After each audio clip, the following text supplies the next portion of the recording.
Dean, you obviously saw something in Ryan Hartman that you thought would translate to the center position. But I mean, could you have imagined that he would adapt to the position as well as he has these last few games?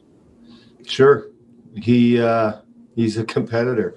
You know, if you play him up the lineup, down the lineup, whatever you play him, he plays hard. Like there's some nights early in the season. I remember going to him the next day. I think he played 7 minutes or 7.5 minutes, and I apologized to him. I said that's not the intention. I got lost a little bit, and he just said that's okay. You know, I'll do my job, and that's the type of guy he is. And so what he's doing is it's not a surprise to us. Kind of lost in the shuffle a little bit tonight was Nico Sturn getting those 2 late goals. He certainly looked the part this year and just hasn't, gotten rewarded on the score sheet. How good do you feel for a guy like that that's played as well as he has been as impactful as he has, and finally gets rewarded for it? Yeah, killing penalties, that's a major role for him.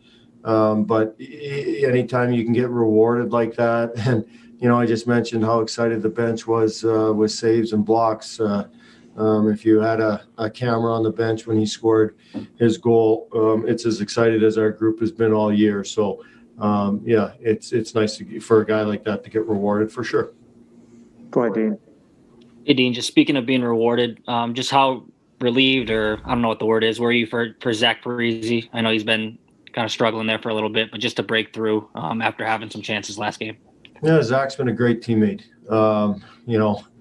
You guys look at the numbers and all of that kind of stuff. We look at how a guy conducts himself on and off the ice and around the team. And if you're a good teammate and you're still competing, you're doing all the right things, and you're not being a distraction for whatever reason, you're going to give yourself an opportunity to have success. And he's done that.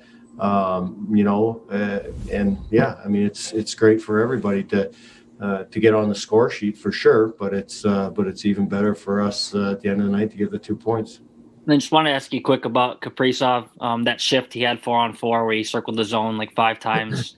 Just what'd you think of that? And then I guess you probably come to expect that from him when the ice gets a little bit bigger for him. No, we thought he should have shot 5 times instead of circle 5 times. But his movement, his lateral movement, his 10-2, whatever you want to call it. His skating ability is elite. But yeah, we would have liked to see him rip a couple. Go ahead, Mike. You mentioned, I think yesterday, but just how eerie it was to go back into the hotel for the first time in 2 weeks, because this is sort of where it all started. And then you think back to that LA game where you're still missing half your guys. How much growth have you seen here? And how alarmed were you after that LA loss that this thing could really spiral downward rather than upward? Yeah, no, eerie is a good word. I think I was struggling to find the word when we pulled up, and that's what you meant, Mike. I guess you probably got a little more education than I do, but no, we weren't worried. We competed. We competed our butts off in that game, and that's what we've done. And it's nice to get people back, but the people that were playing then too were battling and competing and doing all the right things. So we got to believe as a group that, regardless of who's in our lineup and what given night and what situation, that everybody's going to pull for each other, and we're going to battle our butts off and see if we can have success on the ice. And I think that attitude's, showed for majority and likely for the entire season.